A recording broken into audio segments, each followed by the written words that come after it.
Hello friends and Happy New Year. I'm Brad Villers, and this is Exit Your Matrix. I meander through various topics, but my overriding belief is that with a very few exceptions, we occupy a particular type of matrix, with the kind depicted in the movie The Matrix being an allegorical representation of our entirely mental and very real enslavement. Physical enslavement is a crude form of control when you have modern-day propaganda and advertising, with its almost unimaginable methods of distribution like our beloved fondle slabs, schooling, which is not to be confused with education, and so many other forms of indoctrination. I mean, why dedicate the physical resources needed to control bodily autonomy when you can do it much more effectively? Meaning those being controlled have no idea what's happening, and at a fraction of the cost. Efficiency and cost saving, two great American ideals. And for my money, an understanding of both the concept of and belief in authority would be incomplete without exposure to Larkin Rose's book, The Most Dangerous Superstition. We begin part 3 with a chapter titled Altering Morality, where he starts by offering the analogy of a math professor declaring that 2 + 2 = 5.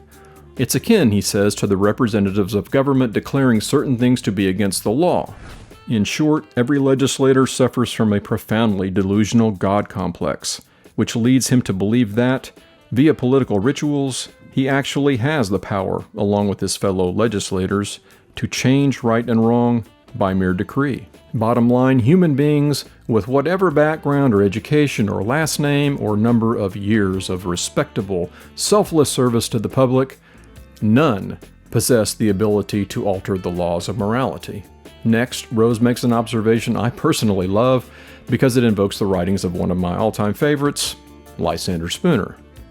With the acknowledgement that each of us has a responsibility to determine through our own mentation and judgment what is moral and immoral, how could a man-made construct like government have anything to offer? Rose puts it this way. Every person is, by definition, morally obligated to do what he feels is right. If a law tells him to do otherwise, that law is inherently illegitimate and should be disobeyed. And if a law happens to coincide with what is right, the law is simply irrelevant. He continues, legislation, no matter what it says, is never the reason that something is good or bad. As a result, even laws prohibiting evil acts such as assault, murder, and theft are illegitimate. While people should not commit such acts, it is because the acts themselves are intrinsically evil, not because man-made laws say they are wrong. And if there is no obligation to obey the laws of the politicians, then, by definition, they have no authority. Of course, we have to look at things like prohibition and really try to understand how it is we can come to believe that this contrived ritual we call voting can transform certain otherwise imperfect, biased human beings into godlike creatures we're supposed to obey. Rose sums it up with this. Every act of legislation involves such lunacy. The notion that one day an act could be perfectly permissible, and the very next day, the day it was outlawed, it would be immoral.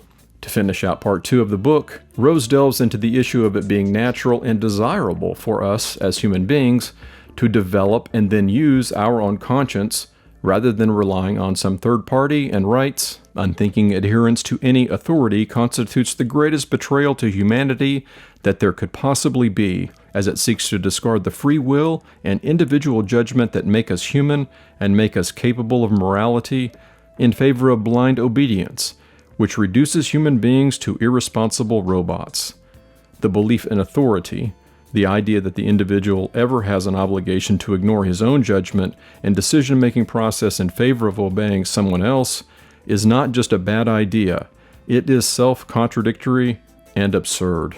He does make an important clarification, which is that obeying authority voluntarily is not the same as doing so by obligation. We voluntarily adhere to others' directions all the time, and whether that behavior is beneficial or detrimental to us is completely immaterial so long as it is done with consent and doesn't violate the non-aggression principle.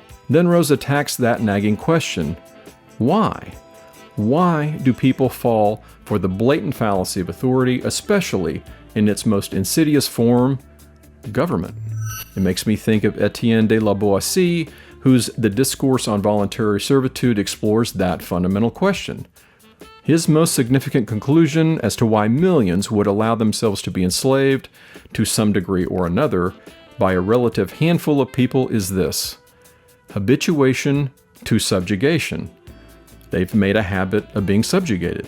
Rose offers this as his answer to the why. To be blunt, the belief in authority serves as a mental crutch for people seeking to escape the responsibility involved with being a thinking human being. It is an attempt to pass off the responsibility for decision-making to someone else, those claiming to have authority. He then points out how ridiculous it is for people to avoid responsibility for their behavior by claiming that they were just following orders when they had to make that first critical decision to be an order follower in the first place. And here's another question. Why don't order followers proudly claim responsibility for their actions and instead try to invoke the just doing what I'm told defense? It's because the actions they undertook are often immoral, and if allowed to exercise their own conscience, they would have never carried them out. They only hide behind that institution of government and claimed authority, because there's no need to disclaim responsibility for behavior that's moral, right? Rose drives the point home with this: your actions are always determined entirely by your own judgment and your own choices. To try to attribute your behavior to some outside force, such as authority, is cowardly and dishonest. You made the choice, and you are responsible. Even if you just stupidly obeyed some self-proclaimed authority, you decided to do that. Well, that wraps up part 2 of The Most Dangerous Superstition, and next time we'll start into part 3, which is all about the effects of the belief in authority. Effects on the masters, enforcers, and targets, as he terms them. So all the best for 2025, and remember to always do your own thinking. Be well.